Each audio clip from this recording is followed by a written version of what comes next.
Are any of you graduating this semester? I am. Are you? Yep. Yep. I am too. Oh, Me you too. I are? am. That's awesome. Yeah.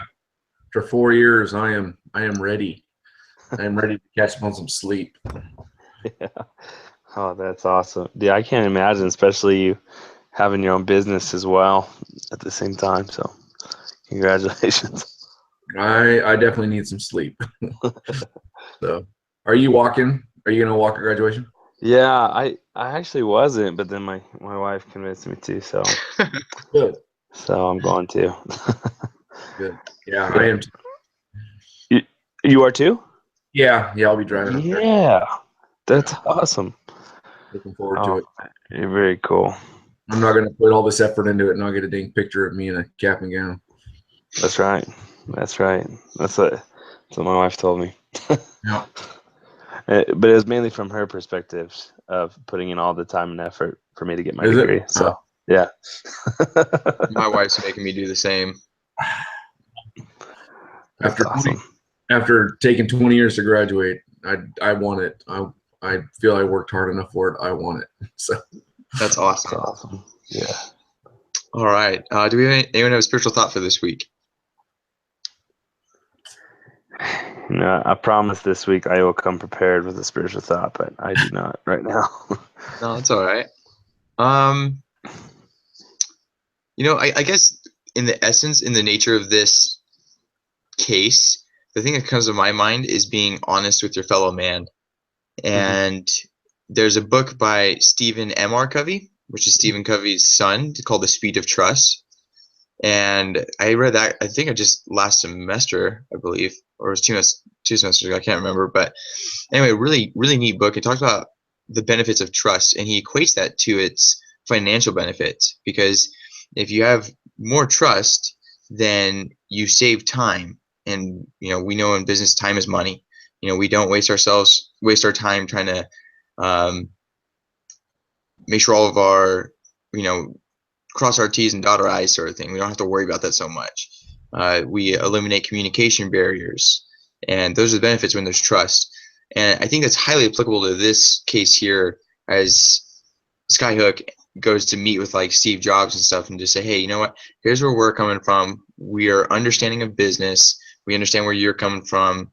Let's try and find what each of us is trying to accomplish and see if we can meet those grounds. There's no reason to be greedy, or anything like that. And it just makes me think, because there's always that temple recommend question, are you honest in your dealings with your fellow man? And I think about that with work and with school and with my family. Am I honest in the things that I do? Am I fair and stuff like that? So anyway, those are my thoughts for this week. That's awesome. yeah, I agree with that. I agree with that. I do not. It drives me insane when I hear people say, "Well, it's just business," especially members of the church, because it is not just business. I don't. It's the scriptures talk about, do you grind the face of men? How do you treat your employees and things like that? And in the end, it's all about the people. The whole reason we're here is about serving and helping others. And I think of that in my own company. Could I get my employees to do stuff for cheaper? Yeah. But are my employees going home and able to support their families, or do I keep them? Do I pay them so little that they actually have to be subsidized by the government? Yeah. A lot of, like McDonald's. McDonald's complains and everything about minimum wage going up, this and that, and I don't like the minimum wage, because I think it sets a standard and it ends up getting lost each time, because every time they raise minimum wage, the price of the Big Mac goes up, the price of my tires go up, the price of my goes up. But that being said, these people that they're hiring, they're not hiring high school kids anymore. They're hiring adults and that are raising families and stuff, and they're basically within their wages are expecting the U.S. government to pick up, the morning breakfast at school, to pick up their school lunch program, to pick up their health care and this and that, and and I don't think that's right. No, I'm with you. I agree. Well, now in the case of McDonald's, like you brought up, now they're bringing in the automated systems to do it because it's cheaper than people wanting to raise their minimum wage. Yeah. It's like, well, look where it got you now. Yeah, So yeah, but you know what? McDonald's, that's their model, though. And people can complain about that, but McDonald's model is to be the dirt cheapest you can possibly be. They're not known for being a gourmet hamburger. They're not known for going as a place to go for a good hamburger. oh You no know, no, you go to I fully McDonald's, support McDonald's 100%. I still love their burger. So yeah, I'm all for doing what they do to keep it cheap. So exactly. But at that price point, they really can't have employees. They're really, as innovation comes in and all that stuff, that's where they've always been, at the forefront of innovation. And right. for them to do away with employees, it's obvious. You always knew that when robots came along, they would be the first ones to embrace it. That's just their business model. Yeah. But I think to bring people in there and abuse them and this and that, I think is totally wrong. Yeah. Well, and the more recent case that just really irks me is with Harry Reid. He's always been a talk down here in Vegas big time. And my dad was serving in the temple for a while, and they always drew attention. You need to realize this is the house of the Lord, and whoever should come in here, this is where they need to be.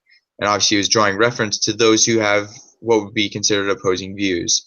And there were situations where people would run into like Harry Reid in the temple, and just try to stay open-minded, to know this is where he is. And what was interesting, that was all fine and dandy, but the one that just irked me was when he was brought up about Mitt Romney and his claims about his taxes and stuff. And they said, hey, there was no credible source for what you said. And his only response back to us, we won, didn't we? Kind of like it's business. And you're just really, that's so, in other words, it's politics. And you're like, your job is to be honest in your dealings with your fellow man, and you consider that honest and fair. And it just, that really irked me. I was just like, wow, how do you hold those standards but then pull a move like that? It's tough. And the world rewards them, but as the Yeah. say, and they have their reward. So, Yeah. Anyway, so let's see where this case takes us.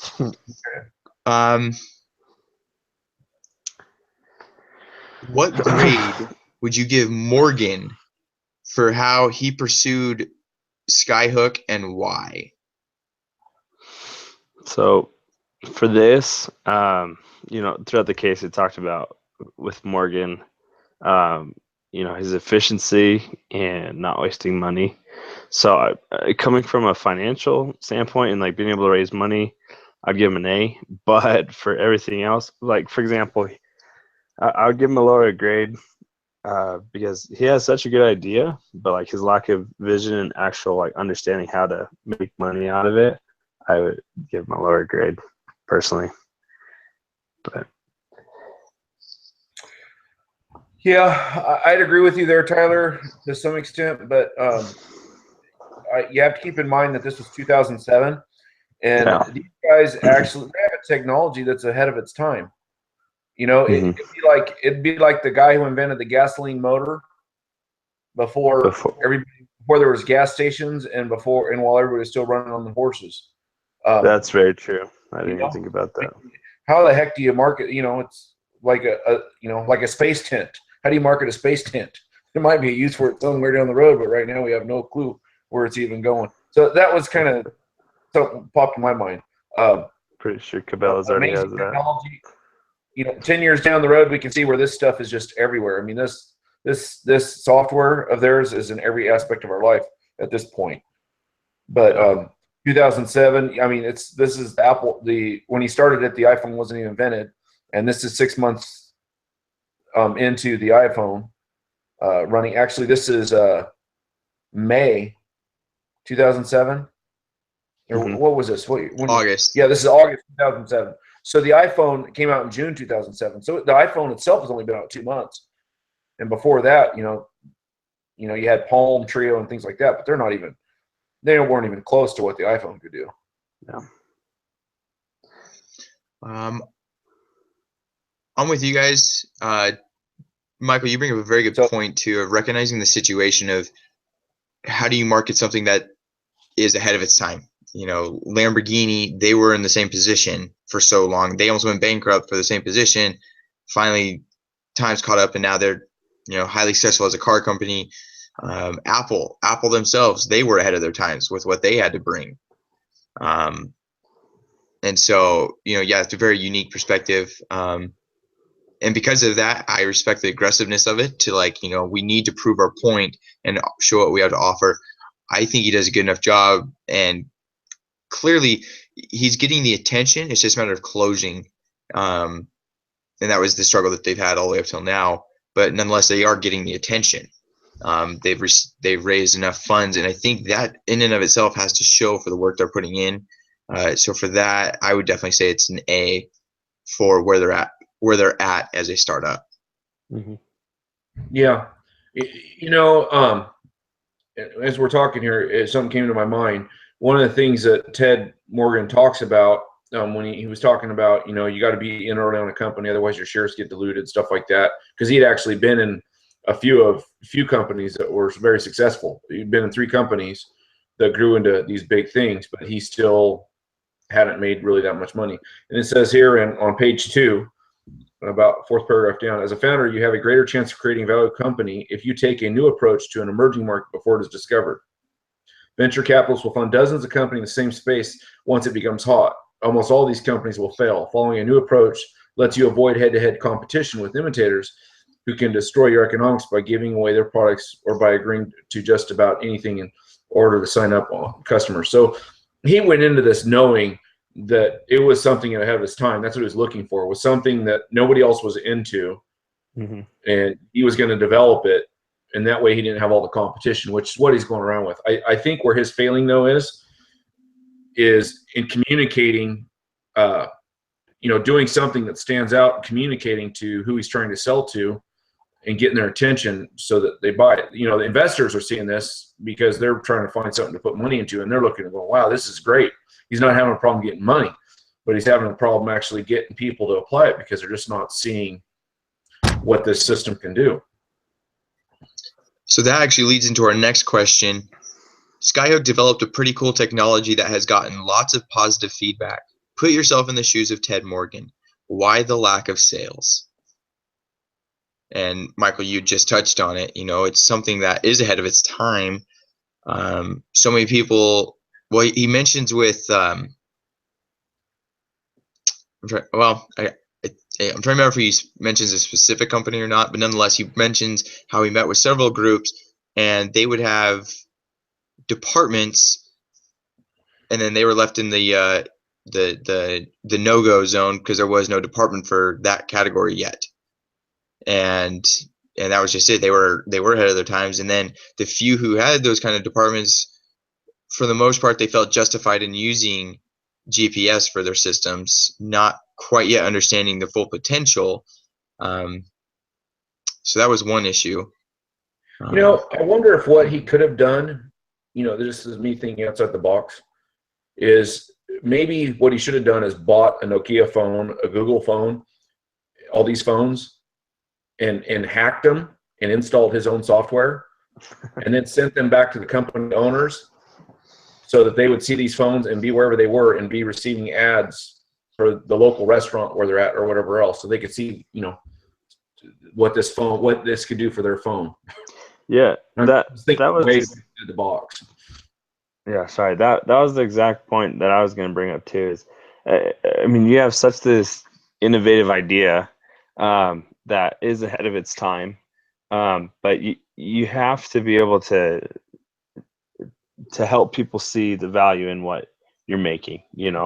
So yeah, whether it is hacking and coming up with a commercial, like having like a target market or something, some kind of marketing strategy. Whereas I feel like what they did was they just created this awesome program or product, this new technology, and they just don't know how. So it's very vague what they're doing, and I think that vagueness is kind of hurting them in a sense. Well, yeah. And it's so difficult to put ourselves in that time zone because of the things we do know now. We've learned through the business model canvas that the key to success anymore is put the product in the customer's hands. Let them see it. Let them feel it. Let them test it. Let them give their feedback.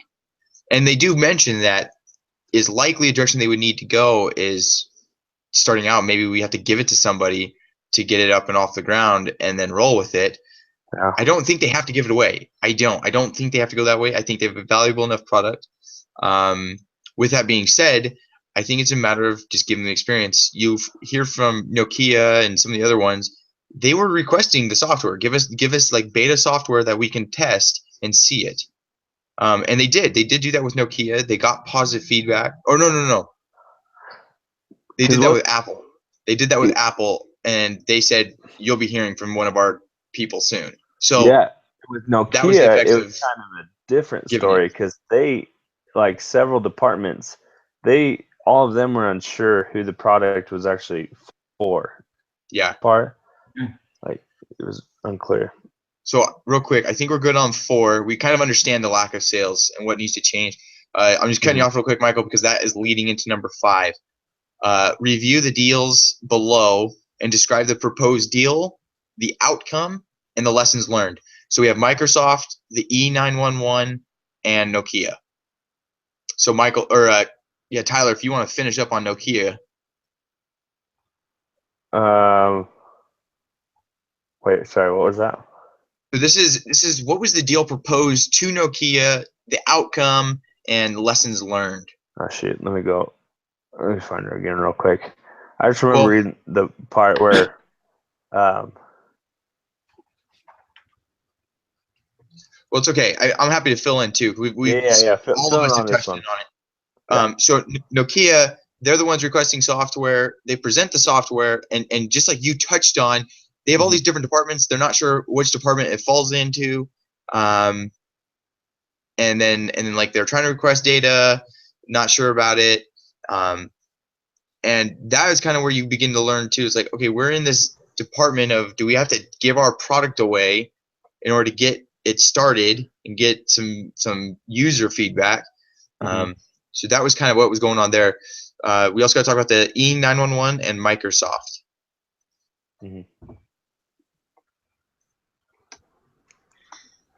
Okay. Well, on the E911, they were supposedly, something was going through Congress where the VoIP, like Vonage and stuff, were going to be required to identify where the person was calling for 911. That was the problem. I remember that problem. People would, they'd switch to VoIP or Vonage, and they'd knock their phone bill down to $10, a year. And then an emergency happened. They go to call 911, and the operators tell them, "I'm sorry, I can't help you. I don't know where you're at. I don't know what's going on." And they wouldn't get connected to the right department. When you call 911 locally, if it's on a cell phone, it goes to your local CHP office, and then the CHP office, or State Patrol office, California CHP, and then they refer it to whoever it needs to go to. If you do, back in the old days with that, it went to a call center in Texas, and they just said, "Sorry, we can't help you." They didn't know who to send the calls to. So this service would have, it would have identified where the person was calling from, so that it would connect into the appropriate 911 office. And that could have been huge, but it was delayed. I think they finally took care of it in like 2010 is when they finally had all that straightened out, and they required it. So now that they do know your location when you do 911. But the proposal was they were going to do that, and they actually tried it in 2 jurisdictions. But the outcome was the legalities didn't end up coming through, and so it just kind of faded away. Yep. All right. Gotcha. And then we have the Microsoft case. Tell me if I'm wrong with this one, but so weren't they supposed to get like $300,000 up front for the technology and additional licensing for the street maps and whatnot? But then when they sent it in, they never heard back from anyone. Then when they finally did hear back, they got the $100,000 flat offer with no additional licensing, which he didn't sign. So that Microsoft ended up going nowhere. Does that sound about right? Yeah, they actually got a contract, and they signed it. They signed it and sent it right back, and then Microsoft didn't reply and wouldn't even return calls, which is surprising. Well, isn't that too the issue they were kind of having there was, if I remember right, is that the issue of who has the authority to say yes or no with such a big company, No, not I think talking with a big enough guy? that was Nokia that had Okay. with that. It says they signed the contract, and they then they didn't hear anything from Microsoft for 10 days. Nobody would answer calls or anything, and then he received a cryptic message. Microsoft was revising the agreement for a one-time payment of $100,000. Microsoft could use data in any application with no additional fees. So basically, Microsoft pretty much just backed out of the deal. Yeah. To assume that they're going to come in and just buy the software for $100,000 and not pay another thing for it is just absurd. Yeah. Well, yeah, and that's just it. They gave a proposal they knew they would not accept in order to get out. Yeah. Yeah.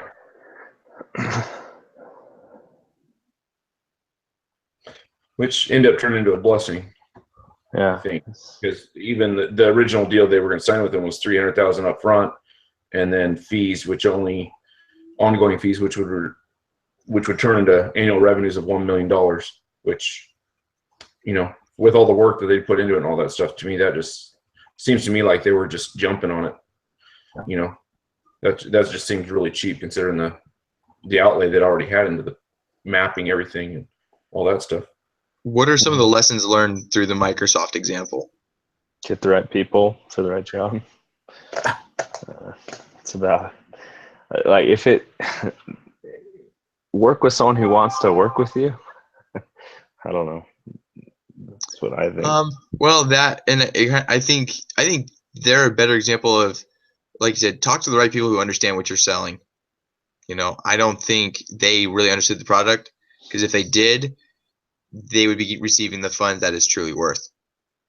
The offer of $100,000, it's not even a joke. Like, it's just like, really, because you find out in the very next paragraph, they receive $1.8 million in Series A funding with a $4.5 million valuation, pre-money valuation. Like, and they're offering $100,000. Like, it's a joke, and it just shows they're uninformed. Like, there was no reason to do it that way. You could have easily just called it off. So I think that's kind of what that has to go to show, and that goes back to what we mentioned in the very beginning of this is ahead of its times. You got to be talking to the right people who understand it and see its application. Yeah. Yeah. Who benefits from the technology? What problem does it solve? Who has this problem? Do the business decision makers in the companies above feel the pain that this solution solves? And I think that last question is no, they do not feel the pain. If they did feel the pain, this would sell itself right off the bat. Mm-hmm. Yeah. I think at that point you're still, everything is moving so fast, and the old guard is still in charge. They just had no idea of what was coming, what was in the pipeline. They were happy to even have a cell phone. A lot of the higher, the CEOs and stuff of this company, because they those guys had gone into business in the 80s. So Let's see. I'm sure they didn't even see where stuff was going. 2007. Well, 2007, I was still using a flip phone, so That's all there was basically in 2007. Except for the Palm Trio, and BlackBerry I think came out, and BlackBerry had just started up around then. Yeah, well, I think BlackBerry was like 2000, 2004, somewhere there, because it'd been around for a little bit. But that was the high end thing. Only business owners and stuff had that. Nothing really personal, unless you were higher up. But yeah, most everyone had the flip phones. So I think the biggest thing is it was a marketing advantage, but you had to be offering it to those who understood it and could use it. Other than that, yeah, like you said, most of them were focused on, hey, just give them the next cool flip phone for now. Yeah, I said.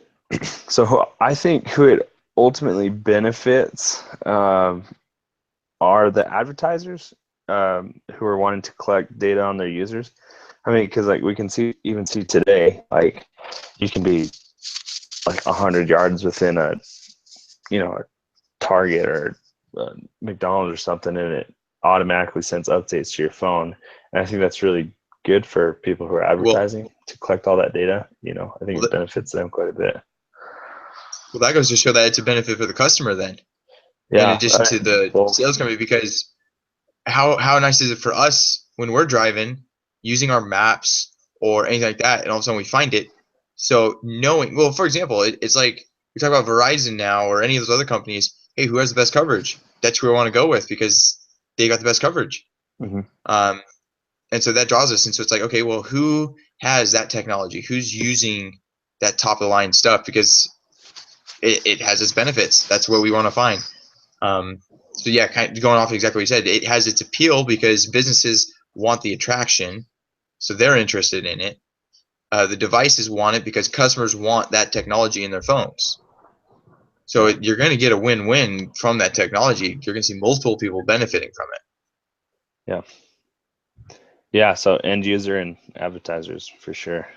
Both. I mean, like even going into, if you have the Target app on your phone, you walk into Target can actually identify what aisle you spend most of your time in. Yeah. If you're in the toilet paper aisle, they could actually push something through and tell you, hey, the toilet paper's on, here's a coupon for toilet paper or something to force you to push you just over the edge to go ahead and spend money on that. Yeah. It really, it benefits it would benefit the customer at that point. It benefits the company. The cell phone companies, I'm sure, collect. They got to be selling this data too. So that's another revenue stream for them. And then your app companies, your mobile phone company. I mean, it's your mobile phone hardware builders like Apple and Nokia and stuff. It's just everybody using this. And then who knows what the government's using it for too. To track it. Conspiracy theory time. Yeah. Okay, so vote. Which strategy option do you favor? Local ads, sell the company, or persevere? I'm all for persevering because I haven't seen anything that even, you have a winner, and all the offers that have come in have been ridiculous, but you still have investors that see it and they're willing to push money at it. So, you do have people who believe in it, and eventually you're going to find that right combination. Yeah, I can agree with that. I had originally said, just because it's talking about that they're in contact with Apple and talking with Steve Jobs, and so I mean, if it was available, the option was there to actually sell the company to Apple. I would do that because it even talks about Morgan. Before he was like a little guy in startups, and he always wanted, he always had the big idea, or sorry, not the big idea. He always wanted to have like that big money and, being the founder and whatnot. So like, I don't know. I think that'd be a huge opportunity if he, sold to Apple. But I mean, persevering too. I don't know. That's just what I said. Was selling the company to Apple if that's an option. I don't think I understood the question quite clearly because I put sell to company, but I don't think that's exactly what I meant. It's not really an option in there, is it? Well, they present this as an option, but I don't think they're in a position to sell outright to Apple or anyone. I don't think that was their goal. I think the goal was to sell like their product, but not to sell like the rights to it. I don't think that was the deal. No. Sorry if I came across. No. I'm totally talking about the product, selling the product, not the entire company. Right. So yeah, in this case, it's saying local ads, sell the company, or persevere. So I think we're all on the idea of persevere, stay with it, and negotiate the contracts. That's my taking. Is that right? Yeah, that's where I'm at. I think that's where everybody's at. Okay. Yeah, it threw me off because this says sell the company. And when I did the pre-quiz, I don't know if I understood that because it's like sell to a large company, but I thought that was just trying to continue to seek out deals with Nokia and Microsoft and Apple. Yeah. Because it didn't say the word company, so I'm thrown off when it says it in this question. Which, if that's the case, then I'm definitely on the persevere side because my goal is to Well, essentially, I want contracts with every single company. Get my revenue source as big as I can get it. So that's where I was at. Like you said, you're ahead of your time. Stick with it. Let it take its course. It'll work out eventually. Yeah, I mean, you obviously have something special because people are willing to give you money for it. So, one thing I was thinking about is, he's got a team of 13 people, and I think he only has 2 people in marketing. At this point, he's got the product. He really needs to step up his marketing because it seems to be that's where his weakness is. That's a separate note, but just something I'm saying. No, that's good. I mean, that leads into number 8. Number 7 is simply voting. Number 8 is convince everyone in your group that you have the right plan. For each of the options above, discuss how likely Skyhook will be to succeed given the circumstances. So you got to consider their team and the skills, their resources of people, cash, technology, etc., and then their business model. Earlier on, so just key elements of all 3 of those things. You talk about their team needing potentially more marketing and sales, which that's going to be key if you're going to persevere because you need to start moving it. At the same idea, we talk about the change of direction going with local ads. But at that rate, you could be doing it at a free labor, just trying to get marketing material. You could potentially sell the company, and that's, I don't know, I consider that your get out of jail free card. You're just not going to make as much money as you could. And then, depending on how much you did get, nonetheless, you're out of a job. So either you have enough to invest and live off of, or nonetheless, you're looking for another job. So that's always a scary thing there. But then there's the persevere, which goes back to needing potentially more marketing and sales if we're going to go that route. And that reflects the business model. Put the product in the customer's hands. Your marketers need to realize that element of the business model and say, hey, here's what the people we're trying to market to, here's what they're looking for. We need to come up with something to show them this then. That way they'll believe it more and jump more on board. And knowing who to market to, we recognize that so many of them were talking to the wrong people who were not decision makers or not in the right field of knowledge. And that's just loss of time.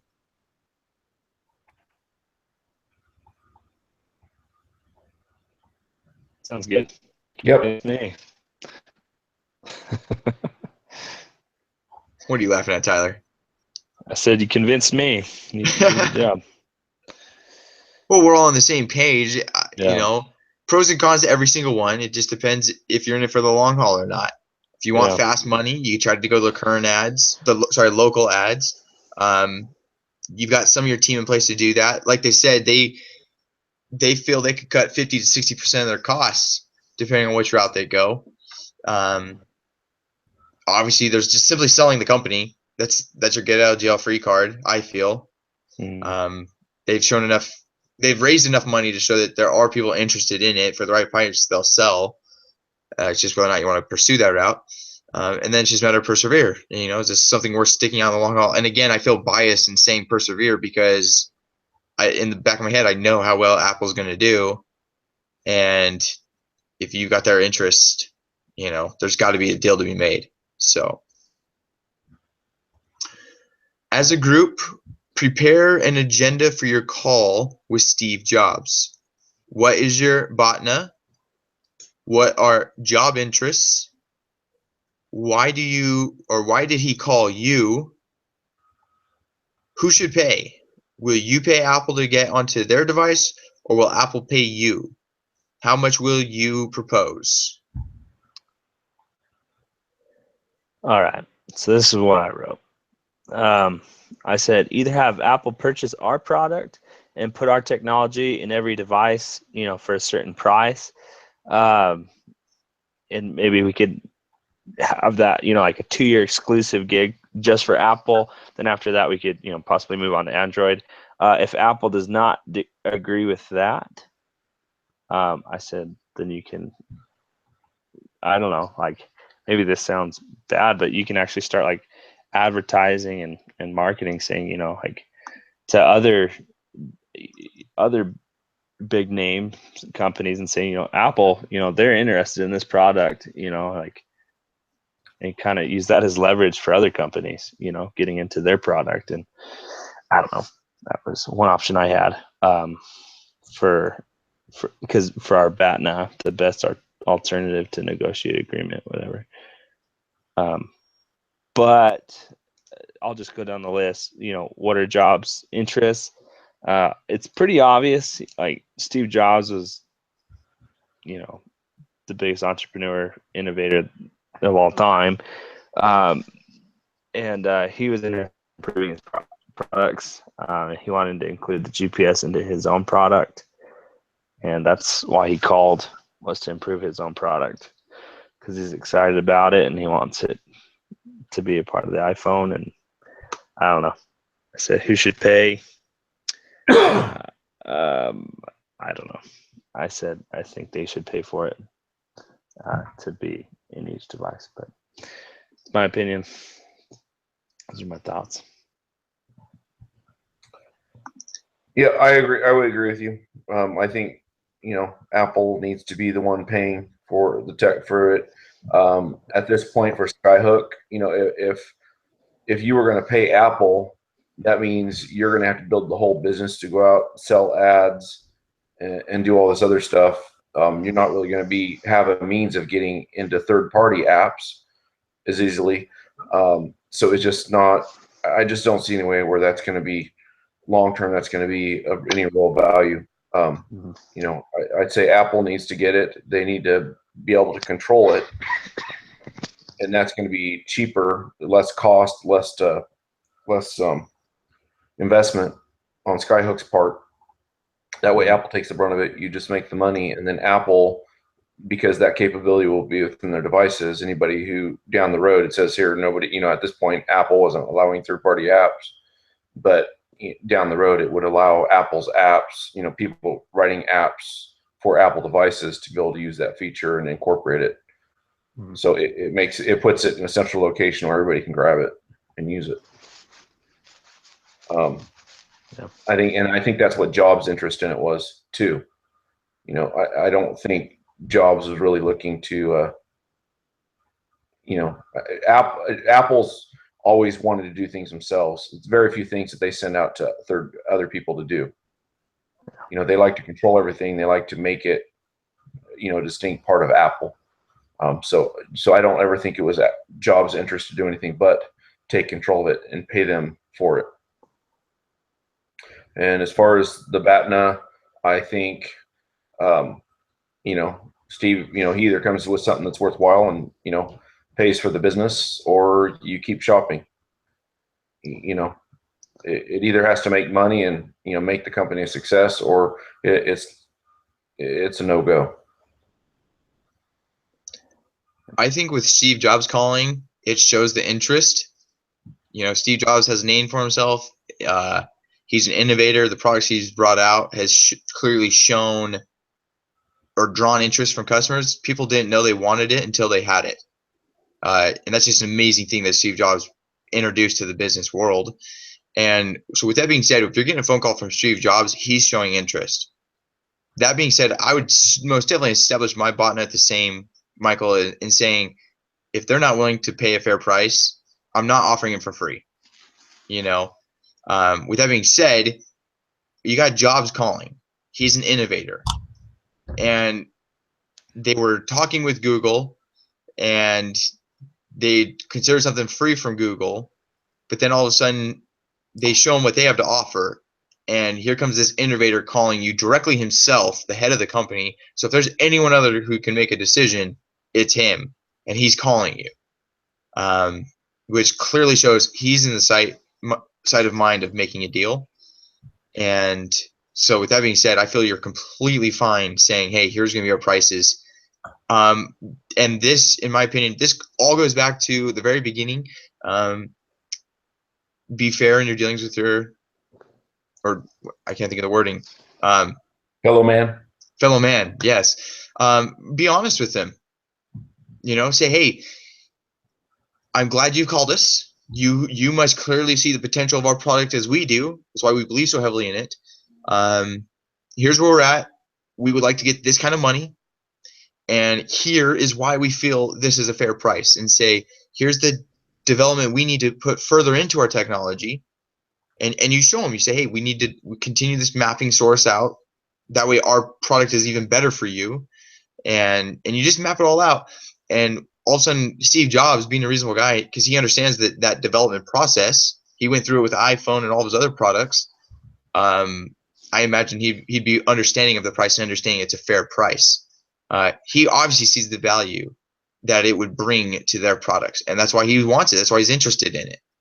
And he's a business guy. I think he would understand them not wanting to do it for free. So those are my ideas.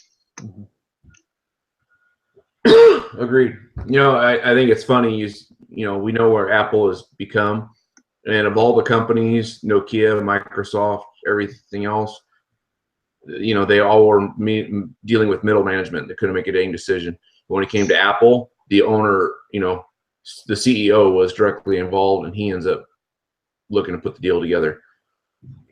I just think that shows what, I'm not necessarily thinking Apple's like that anymore under Cook, but it just shows how Steve Jobs worked, that, he took a very active role in everything they did. Whereas you see Nokia, Microsoft, they're actually merged, and Nokia phones are about bye-bye, and Microsoft is just, living off the luck of having its operating system standard on everybody's computer, and nobody really wants to change at this point.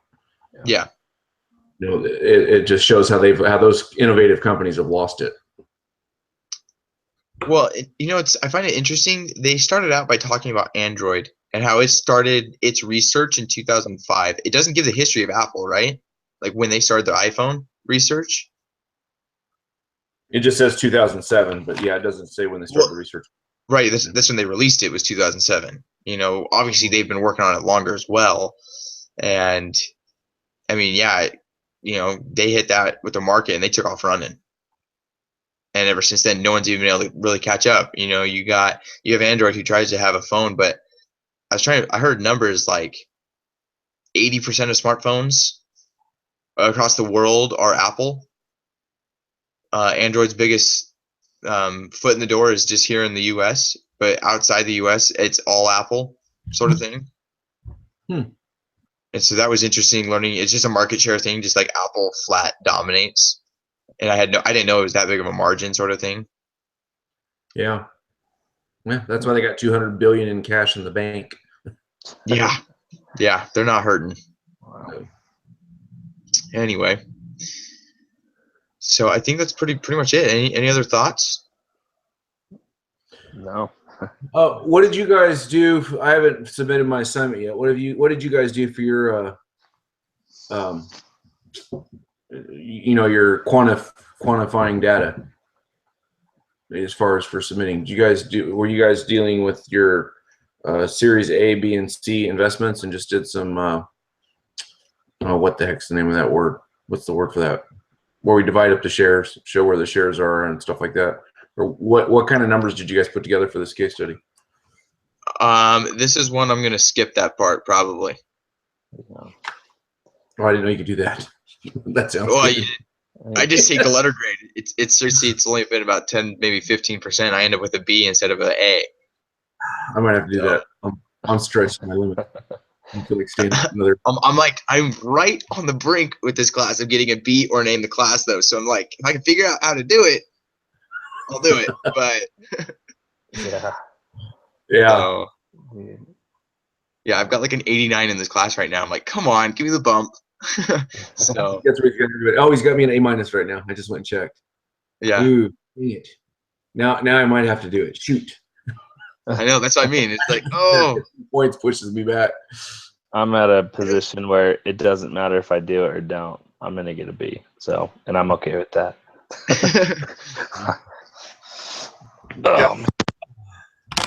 Yeah, I'm like right there.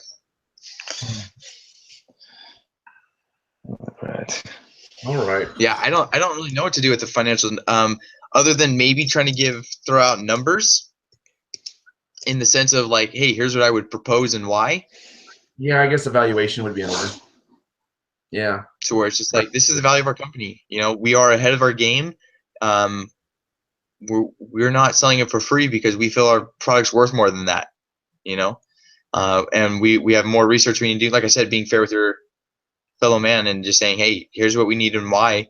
Essentially, you're our next investment by having a contract with you. And I imagine he would understand it. But so that's my thought towards it as a possibility.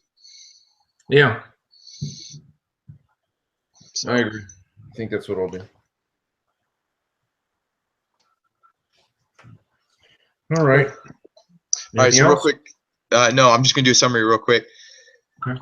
So after talking through this deal that Skyhook is about to present to Steve Jobs, our consensus is that it's better for the company to persevere.